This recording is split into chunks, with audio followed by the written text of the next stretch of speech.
इधर छत्तीसगढ़ में आईएसआईएस की एक बड़ी साजिश को एटीएस ने नाकाम कर दिया है। रायपुर और दुर्ग से आईएसआईएस से जुड़े 2 नाबालिगों को गिरफ्तार किया गया है जो ऑनलाइन पाकिस्तान मॉड्यूल से कनेक्ट थे। एटीएस को दोनों के मोबाइल से कई खौफनाक सबूत मिले। जांच में सामने आया है कि आतंकवादियों ने नाबालिगों को एक व्हाट्सएप ग्रुप बनाने और उसमें शहर प्रदेश के 100 से ज्यादा लोगों को जोड़ने का टास्क दिया था। मोबाइल से कई आपत्तिजनक तस्वीरें और डिजिटल एविडेंस बरामद किए गए हैं। दोनों नाबालिग आईएसआईएस की कट्टरपंथी विचारधारा से प्रभावित बताए जा रहे हैं।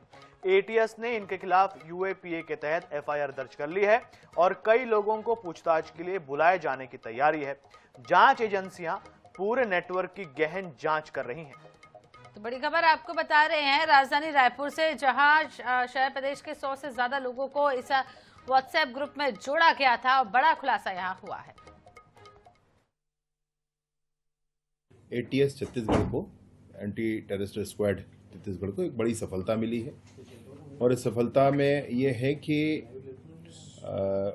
रायपुर के ही 2 युवा वो ISIS Islamic state of Iraq and Syria इस ग्रुप से जुड़े हुए थे।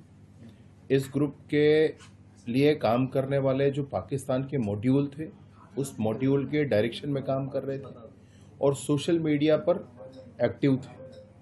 इन्होंने फर्जी आईडी बना रखी थी।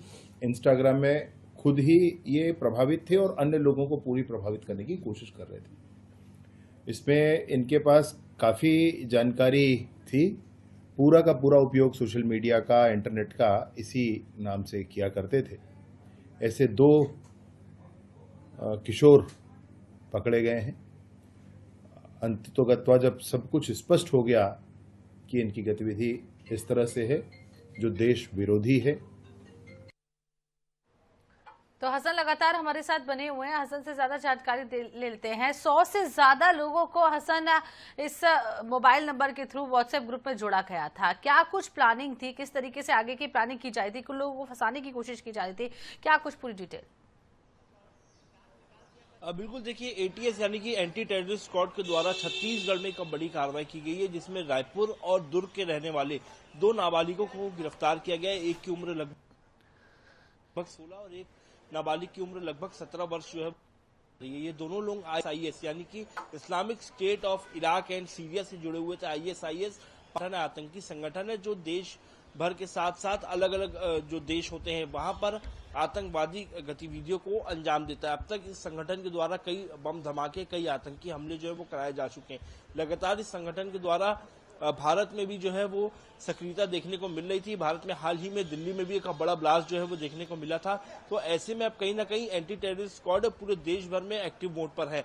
ऐसे में एक अहम जानकारी निकल करके सामने आती कि 2 नाबालिग लड़के जो कि रायपुर और दुर्ग के रहने वाले छत्तीसगढ़ के वासी थे, यहाँ पर आईएसआईएस से इनका सीधा कनेक्शन जो है वो कराची से था। जानकारी ये मिली है कि सोशल मीडिया इंस्टाग्राम पर इनकी जो कनेक्शन है वो आईएसआईएस से जुड़ा। इंस्टाग्राम बनाई गई थी आईएसआईएस के द्वारा और उससे इनका कनेक्शन जुड़ा। बाद में अब जब इनकी गिरफ्तारी हुई है तो कई चौंकाने वाले खुलासे हो रहे हैं। इनको व्हाट्सएप ग्रुप बनाने का टास्क दिया गया था। कई ऐसी जानकारियां जो है इन्होंने उस ग्रुप में डाली थी, जैसे कि प्रदेश में किन जगहों पर ज्यादा भीड़ भाड़ होती है वहां का नक्शा इनसे मंगाया गया था। अलग अलग तरह के टास्क जो है आईएसआईएस के द्वारा इन्हें दिए गए थे। ये टास्क वो पूरा कर रहे थे। एंटी टेररिस्ट स्क्वाड के द्वारा लगातार इन पर 1 साल के करीब हो गया था जब से इन पर निगरानी रखी गई थी। बाद में जब पूरा कंफर्मेशन हुआ और उसके बाद एटीएस की टीम ने सोमवार रात को इन दोनों को गिरफ्तार किया। इनसे पूछताछ में कई अलग अलग मोबाइल नंबर्स मिले हैं, सोशल मीडिया पर मैसेजेस मिले हैं। इन लोगों की बात जो है वो वीडियो कॉल पर अलग अलग माध्यमों से आईएसआईएस के लोगों से सीधे तौर पर होती थी। फिलहाल तमाम चीजों को लेकर के जो जानकारियां मिली हसन, तो बहुत बड़ी साजिश जो है उसको नाकाम कर दिया गया है। एटीएस ने बहुत बड़ी कार्रवाई की है। पता नहीं अगर ये सफल हो जाते तो कहां क्या कुछ हो जाता। बिल्कुल हसन, जानकारी के लिए बहुत धन्यवाद आपका।